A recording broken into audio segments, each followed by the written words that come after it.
Hi guys, welcome back to my first channel. এই জগাৰ কৰি আছে এছি গাহৰি মাংস পিঁয়াজ চিয়াজ সকলো আলু আৰু এই বৰ্তমান ফাৰ্ষ্ট টাইম ব্ৰইলাৰটো দি আছে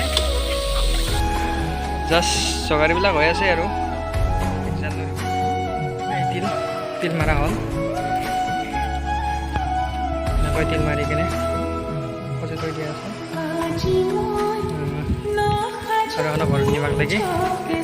খেতি মূলা আলু আৰু এইবিলাক আগত দেখি বেহাৰ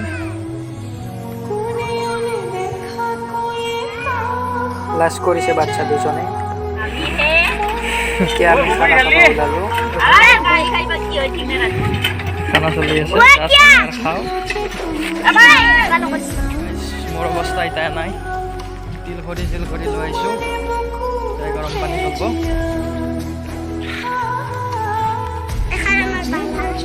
আহি পালোঁ এতিয়া নদীৰ পাৰ পাব হৈছোঁ জালৰ মাজে মাজে আহি আছোঁ বৰ্তমান আহি আছে বাচ্চা দুটাও ভাগৰত ধৰিছে